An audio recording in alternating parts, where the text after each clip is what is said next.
নিয়েছিল, ফলে ব্যর্থতার দায় সরকারকে নিতে হবে বা সরকারকে স্পষ্ট করতে হবে সরকার কোথা থেকে বাধা পাচ্ছে, তাদের কারণে কি হচ্ছে না।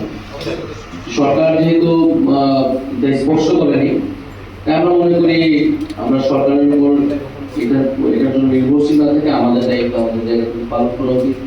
পরবর্তীতে সরকারের দায়িত্ব থাকবে সেটাকে কিভাবে আইনি প্রক্রিয়ায় একটা আইনি ডকুমেন্টে সেটাকে রূপান্তর করা। এবং সংবিধানে আমাদের তো অবশ্যই দাবি থাকবে এই ঘোষণাপত্র সংবিধানে অবশ্যই সম্পৃক্ত করতে হবে। আমাদের জায়গা থেকে আমরা আসলে জুলাই গণঅভ্যুত্থানকে কিভাবে দেখে দেখতেছি সেটা কিন্তু আমাদের কর্মসূচি বা আমরাও কিন্তু কিছু দিবস ঘোষণা করেছি, সেটার মধ্যে দিয়ে এসেছে। আসলে আমরা মনে করি সেদিন 5ই আগস্ট মুক্তি দিবস উদযাপিত হওয়া উচিত। একটা মুক্তি ঘটেছিল মানুষের, ছাত্র জনতার। আর নতুন বাংলাদেশ দিবস বা ইত্যাদি এটা নিয়ে আসলে আমাদের বিভিন্ন পর্যায়ের নেতৃবৃন্দ কথা বলেছে, সরকারের উচিত সেটা পুনর্বিবেচনা করা। আর জুলাই গণঅভ্যুত্থান তো আসলে সকলের, জুলাই গণঅভ্যুত্থানের ধারাবাহিকতা বা লেগেসি নিয়ে সরকার গঠিত হয়েছে, জাতীয় নাগরিক পার্টি গঠিত হয়েছে, আর অনেক সংগঠনও গঠিত হয়েছে। আসলে জনগণ বিচার করবে কে কতটুকু আসলে জুলাই আকাশ অনুযায়ী কাজ করতে পারছে। কিন্তু সরকার ব্যর্থ হতে পারে, সরকারের সাথে আসলে জুলাই গণঅভ্যুত্থানকে একাকার করে ফেলা উচিত। এই পদযাত্রার মধ্যে দিয়ে আমাদের যে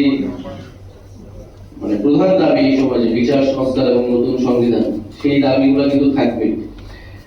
এবং আমরা বিচারের বিষয়টা আমরা দেখছি দৃশ্যমান হয়েছে। 5ই আগস্টের মধ্যে বলা হয়েছিল ট্রাইব্যুনাল থেকে যে গুরুত্বপূর্ণ মামলার যারা প্রধান আসামি রয়েছে তাদের ট্রায়ালের কার্যক্রমটা হবে। আমরা মনে করি আরো দ্রুত গতিতে হওয়া উচিত, এবং একই সাথে আবার বিচারের প্রক্রিয়া যাতে সুষ্ঠু হয় সেটিও নিশ্চিত করতে হবে। এবং বিচারের যে রোড ম্যাপ, অবশ্যই নির্বাচনের আগে এই বিচার কতদিনে শেষ হবে, কোন প্রক্রিয়া শেষ হবে, পরবর্তীতে যারাই সরকারে থাকবে এই বিচার শেষ করতে তারা দায়বদ্ধ থাকবে, এরকম কমিটমেন্ট লাগবে। জুলাই সনদেও যে বিচারের রোড ম্যাপের বিষয়টি সেটি আসলে থাকতে হবে, এই দাবি কিন্তু আমরা বলে আসছি। আর আমরা যখন সারা বাংলাদেশ যাব, সারা বাংলাদেশের শহীদ পরিবারগুলোর সাথে কথা বলবো, আমরা এই বিচারের প্রক্রিয়াটা আসলে কিভাবে চলছে সারা দেশে, এটা আমরা আরো একটা ভালো চিত্র আপনাদের সামনে তুলে ধরবো।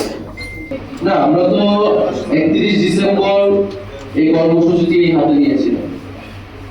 যখন সকল পক্ষের সাথে সরকারি জায়গা থেকে এটি দেওয়ার কথা বলা হয়েছিল, আমরা কিন্তু সেই কর্মসূচি থেকে কিন্তু ছাত্ররা সরে এসেছি ঐক্যমত্যের স্বার্থে।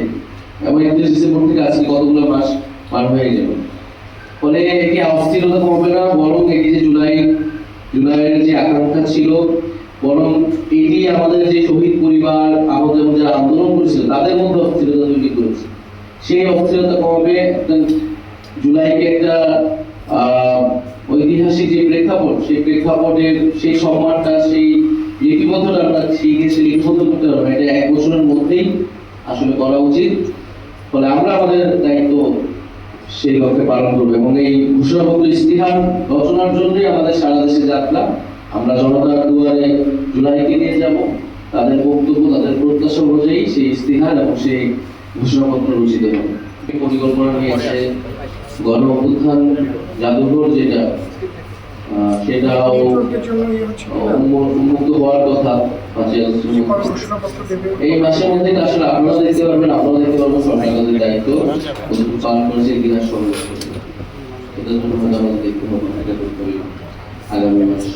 আমি যে বিষয়গুলো নিয়ে হচ্ছে উত্থাপন করেছি, আমরা সেই বিষয়গুলো যারা বর্তমানে এখন দায়িত্বপ্রাপ্ত আছেন বা পূর্বের যেই এক্সিকিউটিভ যেই কমিটি ছিল, আমরা তার এই বিষয়গুলো দেখছেন এবং সেই অনুযায়ী হচ্ছে ব্যবস্থা নেওয়া হবে, কিংবা সেই অনুযায়ী হচ্ছে বিষয়গুলো অ্যাড্রেস করা হবে।